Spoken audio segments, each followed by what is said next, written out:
de la Iglesia real en el final de los tiempos. Te daré una pista en una palabra: Israel.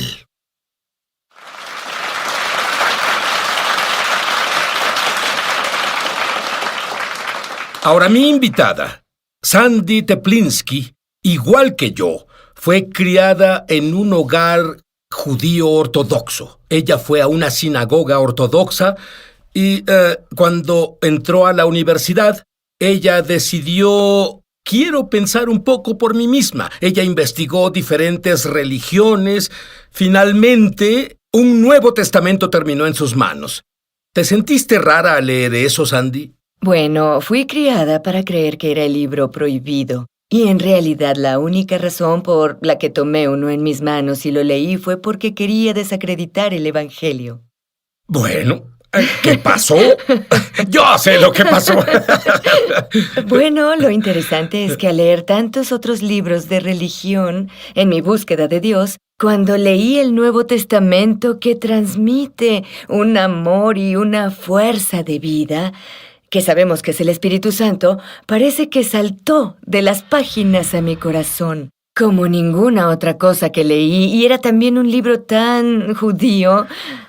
Era tan judío que al pasar las páginas y en realidad hice más que pasarlas, yo me volqué a estudiarlas. Pensé, este es el secreto mejor guardado del mundo. Si esto es lo que se llama cristianismo, porque descubrí por mí misma que lo creo y lo encuentro consistente con el Antiguo Testamento, que son las escrituras hebreas. Si creo esto, en realidad iré al infierno. Estoy condenada. Es un extremo o el otro. ¿Y por qué procediste ante tal repercusión potencial? Porque me convencí de que es verdad. Y cuando estás convencido de que Dios es Dios y la verdad es verdad, ¿qué se compara con eso? No tienes opción. Y luego Sandy continúa y se convierte en abogada. Y me gustaría que una abogada judío mesiánica me diga por qué tu posición sobre Israel es una de las mayores líneas divisorias de la iglesia verdadera y la falsa iglesia. Dame un par de escrituras: Joel 3:2 y Zacarías.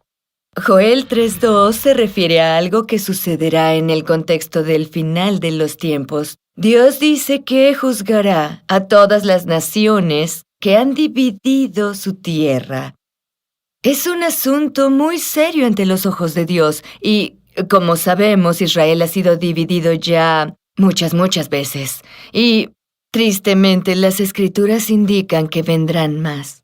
¿Y Zacarías 12:13? Zacarías 12:3 habla sobre Dios reuniendo a todas las naciones que rodean a Jerusalén como en un asalto militar, haciendo que Jerusalén sea una piedra pesada para las naciones, y aún Dios dice que causará que todas las naciones que rodean Jerusalén se vuelvan agobiados por su asalto, y Dios mismo es uno de los contraatacantes y traerá juicio en las naciones. Porque Israel es la niña del ojo de Dios, me recuerda la Biblia viviente que dice: aquel que toque a Israel es lo mismo que si alguien picara el ojo de Dios. El diablo comienza toda clase de enseñanzas para que quites la mirada de Dios y de la niña de su ojo, Israel. Hay algo, Sandy, llamado teología del reemplazo. Es una gran frase. ¿Qué significa? La teología del reemplazo es una teología que toma una preciosa escritura y la exagera y crea toda una teología alrededor. Mateo 5:17, Yeshua dice que Él viene a cumplir la ley y los profetas. Y lo hizo. Los teólogos del reemplazo reinterpretan las escrituras a través de ese verso en particular para decir que todas las promesas que Dios ha hecho ya están absolutamente cumplidas en la persona de Jesucristo, y esto incluye todas las promesas proféticas y planes proféticos. ¿Cómo pueden decir eso? Muchas cosas ni siquiera han pasado. Bueno, no están leyendo la Biblia. Pero leyeron un verso. Están sacando un verso de contexto, pero tampoco leen toda la Biblia. Ignoran las escrituras hebreas, las cuales, por supuesto, proveen la base y la raíz del entendimiento de las escrituras del Nuevo Pacto. No puedes entender completamente en su totalidad las escrituras del Nuevo Pacto sin entender las escrituras del Antiguo Pacto. Bueno, además de tirar el Antiguo Pacto, lo cual es una locura porque ahí hay mucho que aún no se ha cumplido, además de la ley moral y de todo sobre el regreso de Jesús que está ahí. Muchos están desechando el libro del Apocalipsis. Dicen que ya ha pasado. ¿Tú qué dices, Sandy? Bueno, agradezco que eso aún no sucede. Yo también, ¿qué hay de ti? El regreso del Señor. Hay personas que creen que todas las profecías relacionadas a Israel o la restauración de Israel ya han sido cumplidas. Dicen que fueron cumplidas en el año 70 después de Cristo, cuando los romanos destruyeron Jerusalén. Pero no es el caso. Existen muchas profecías que no pueden de ninguna manera decir que ya fueron cumplidas. Bueno, dicen que se cumplieron, aunque el libro del Apocalipsis fue escrito a través de Juan después del año en que dicen que se cumplieron, así que están un poco, hay una palabra hebrea, meshuga, locos. Volvemos enseguida y espera a tener un entendimiento hebreo de pacto. Ya volvemos a Es Sobrenatural. Muchos televidentes han dado testimonio de milagros, señales y maravillas, y también de sanaciones como resultado de ver Es Sobrenatural. Tuve un accidente en el autobús escolar que me dejó con mucho dolor en la espalda baja. Mi doctor dijo que si no me hacían una cirugía terminaría en silla de ruedas. Mi esposo vio tu programa de televisión y oró de acuerdo con tu invitado para que mi espalda baja fuera sanada. Al mismo tiempo que estaba orando, yo estaba fuera con mi hija de compras y sentí calor en la espalda. Cuando volví a casa, mi esposo me habló del programa y dijo que oró por mí. Le dije a mi esposo, creo que fui sanada. No he sentido dolor en la espalda baja desde entonces. Soy un verdadero ejemplo de un milagro. Podía moverme libremente, girar e incluso tocar los dedos de mis pies. Muchas gracias por tu ministerio. Si tú has sido tocado, oh Jesús, y muchos creyentes no entienden el significado hebreo de pacto, en particular el pacto que Dios tiene con las personas judías. ¿Puedes explicar esto, Sandy? En las Escrituras, un pacto puede ser condicional o incondicional. Un pacto condicional es hecho entre dos partes en las que cada una tiene responsabilidad legal o responsabilidad ante Dios de hacer ciertas cosas, de ejecutar ciertos actos antes de que el pacto se cumpla. En un pacto incondicional, no todas las partes están necesariamente comprometidas a hacer ciertas cosas o ejecutar ciertos actos antes de que el pacto se cumpla.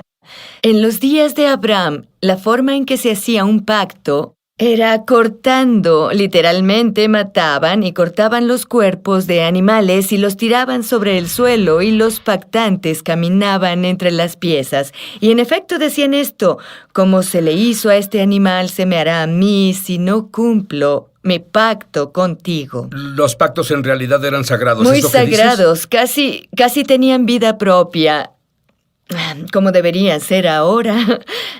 En el caso del pacto de Abraham con Dios, Dios puso a Abraham en sueño inducido, y luego Dios mismo, como fuego, caminó entre las piezas. Y al hacerlo, Dios hizo una afirmación lo más claro posible. Estaba ejecutando una realidad espiritual de que su pacto con Abraham dependía solo de las acciones de Dios mismo, nada más, en el carácter, en la misericordia y gracia de Dios. Y Dios afirma el pacto con Abraham. Después, en las Escrituras y luego específicamente, afirma que Isaac y no Ismael lo hereda, aunque Ismael es bendecido, él no hereda el pacto de Abraham. Hay bendiciones para Ismael, el patriarca de los árabes, pero no la tierra, continúa. No la tierra. Y luego Dios continúa diciendo que su pacto será heredado específicamente por Jacob y específicamente no por Esaú.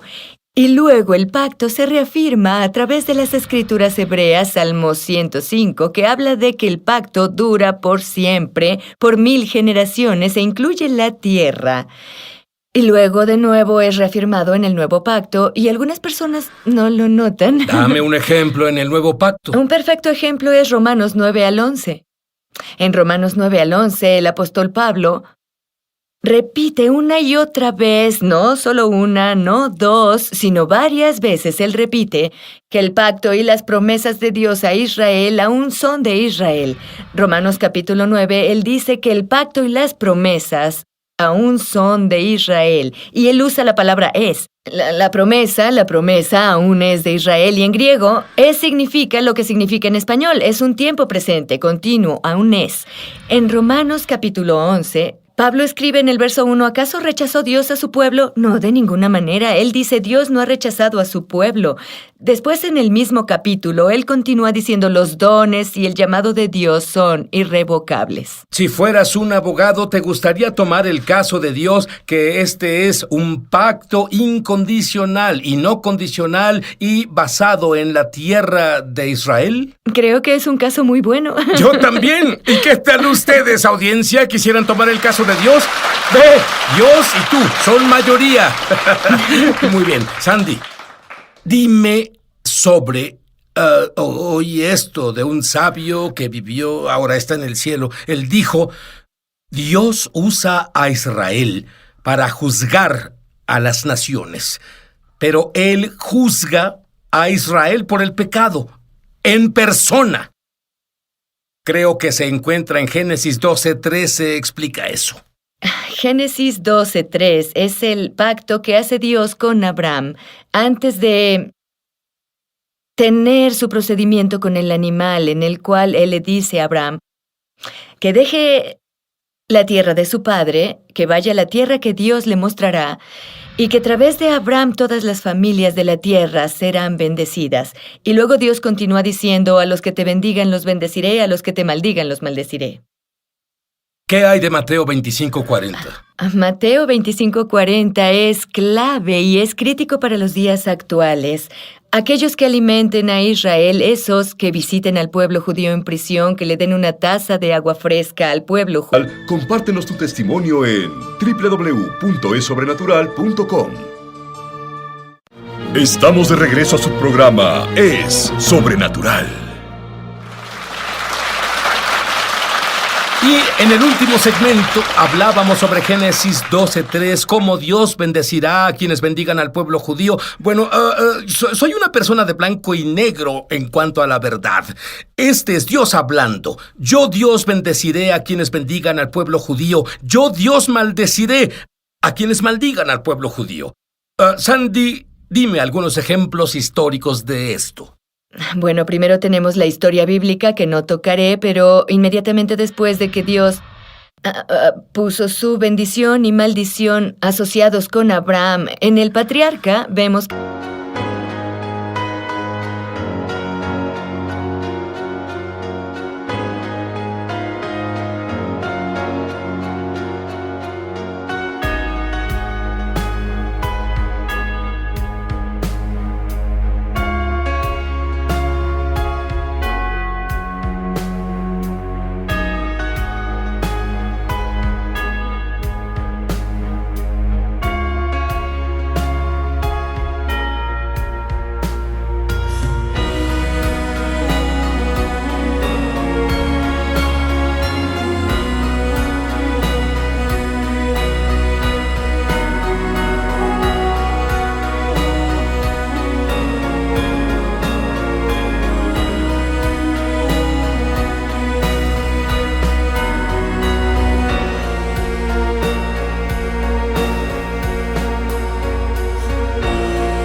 que se encuentra con con Abimelech, el rey Abimelech, quien primero lo maltrató y a su esposa, y luego los bendijo a él y a su esposa, y así en su hogar se sufrieron las consecuencias. Pero luego, pasando rápido a la historia posbíblica, vemos cómo el Imperio Romano prosperó hasta que promulgó virulentas leyes antijudías. Persiguiendo al pueblo judío, el Imperio Romano cayó.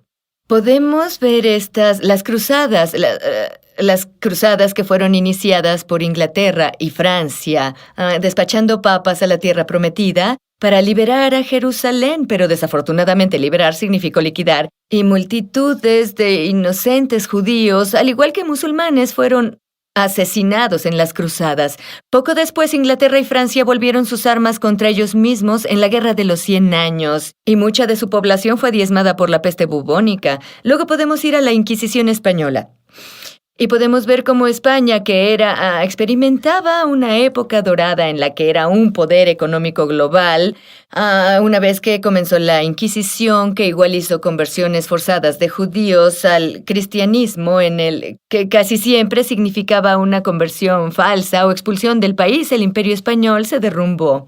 Y luego podemos ver el Imperio Británico, el cual había dicho que el sol nunca se ponía ante el Imperio Británico. Gran Bretaña jugó un papel crítico en la formación del Estado de Israel y, tristemente, a pesar de que Gran Bretaña dio bendiciones a Israel, hubo ejemplos de algunos hechos que fueron menos que bendiciones. Y así vemos que el Imperio Británico ya no existe. Y podemos incluso ver a la ex Unión Soviética, que notoriamente persiguió al pueblo judío y finalmente cayó. Palestino. Oímos esta palabra. ¿De dónde viene? La palabra palestino en realidad viene de los romanos. Cuando ellos conquistaron Jerusalén, renombraron la región Palestina como un recuerdo burlón del antiguo enemigo y para entonces extinto de Israel, los filisteos. Me pregunto si saben que fueron nombrados así por los filisteos y eso fue una cosa despectiva que hicieron, pero lo que entiendo es cuando fueron llamados palestinos era el nombre para judíos y árabes, no solo para los árabes. Cierto, la región entera se llamó Palestina hasta poco después de la Primera Guerra Mundial, cuando las naciones y a través de los tratados internacionales fue dividida en diferentes estados árabes y el estado judío que incluía todo lo que ellos conocían como Palestina. Muy bien, ¿cuál es la historia de estas personas palestinas? ¿Cuáles son sus derechos sobre la tierra de Israel? La mayoría de los palestinos eran beduinos que simplemente vagaban por todo el Medio Oriente en busca de subsistencia. Eran personas tribales, no se quedaban mucho en un lugar particular. El Medio Oriente se conoció como el Imperio Otomano por cientos de años. Hasta la Primera Guerra Mundial era el Imperio Otomano y el pueblo árabe vagaba por todos lados. Sí, algunos se quedaron en ciertas áreas, pero la mayoría no. Las personas conocidas como palestinos hoy, aproximadamente un tercio de ellos tienen rasgos indígenas, no ancestrales. Bien, indígenas en el sentido de que sus padres o abuelos vivieron en esa área general por lo menos un par de generaciones, pero muchos de ellos, casi 2/3 de ellos, vienen de regiones aledañas. En el Gran Medio Oriente, el Imperio Otomano, el ex Imperio Otomano, vino de regiones colindantes a lo que hoy se conoce como el Estado de Israel, solo después de que los pioneros sionistas llegaran y comenzaran a reclamar la tierra y construir. Lo que conocemos como el Estado de Israel hoy era en su mayoría desierto y pantanos hasta entonces. Recuerdo una descripción por Mark Twain. Cuando la vio dijo, ¿quién rayos querría esta tierra? Pero fue como si cuando el pueblo judío volvió a la tierra de Israel, el desierto floreció y creció y entonces la querían. Bien, adelantémonos un poco. Tú mantienes que los medios Son... ¿Cuál fue la palabra que usaste? No era Hollywood, era... Pallywood. Pallywood, explica eso. Pallywood es un término que se ha acuñado para reflejar que mucho de lo que vemos, no solo en los medios convencionales, sino en los medios sociales, incluso medios no tan convencionales hoy en día, son escenas, muestran escenas del conflicto entre palestinos e israelitas, que son escenas falsas. Triste decirlo, pero hay documentación muy extensa, no difícil de encontrar. Dime un ejemplo. Bueno, pues, un ejemplo interesante tuvo lugar durante la última guerra con Gaza, al final del 2012, cuando los palestinos planearon escenas falsas de asaltos y lesiones, uno de los cuales incluía una escena de un gazano inocente que parece ser severamente herido en una escena de ataque, con sus camaradas ayudándolo y tratando de pedir ayuda, y la escena entera en realidad es desgarradora. Cualquiera con sentido de compasión o justicia se conmovería con ella, excepto por el final, durante el cual la víctima herida se para, se sacude y se aleja caminando con sus camaradas. Bueno, es verdad que los terroristas tienen hospitales y escuelas llenas con personas y niños enfermos. Ponen los cohetes que le envían a Israel ahí. Así que cuando Israel trata de deshacerse de los cohetes, asesinan hombres y niños inocentes. La milicia musulmana, que son los islamistas, intencionalmente maximizan los daños a civiles, en gran parte para ganar simpatía para su causa contra Israel. Entre ellos, alaban a dichas víctimas como mártires y los honran en árabe, y luego al oeste, en inglés, se lamentan y lloran por la supuesta brutalidad del sistema de defensa israelita. En realidad, Israel les avisa antes de atacarlos. Absolutamente. La armada israelí, a diferencia de otras naciones de las que yo sé en el mundo, antes de un ataque planeado, envían avisos por radio, un aviso, llaman a celulares. Cada celular en la región recibirá un texto diciendo: vamos a atacar ahora, váyanse. Dios, te digo, Esther es un tipo de la iglesia del final de los tiempos. Y Mardoqueo dijo a Esther: Esther, iglesia, si no defiendes al pueblo judío e Israel en este momento, Dios traerá libertad de otra parte. Pero Esther, ¿quién sabe si para esta hora has llegado al reino? Para este momento.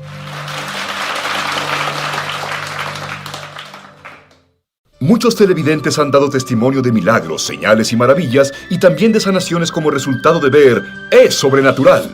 No tenía un disco en la espalda baja, y cuando estaba viendo el programa, Sid dijo: Dios está sanando una espalda, y supe al instante que había sanado. Ahora soy 2,5 centímetros más alto. Gracias, Jesús. Si tú has sido tocado de alguna forma viendo Es Sobrenatural, compártenos tu testimonio en www.esobrenatural.com.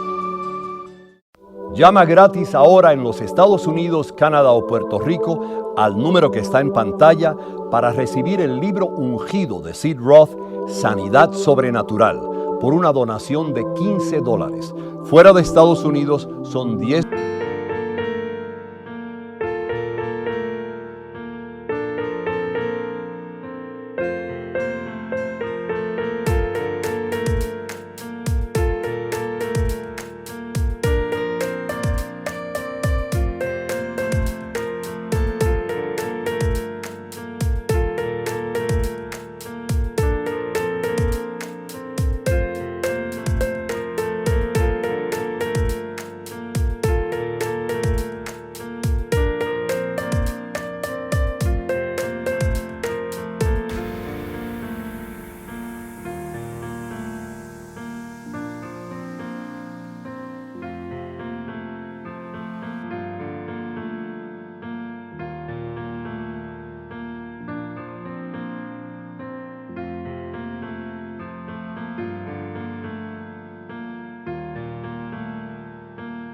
$10 adicionales para gastos de envío. Pide la oferta número 1346.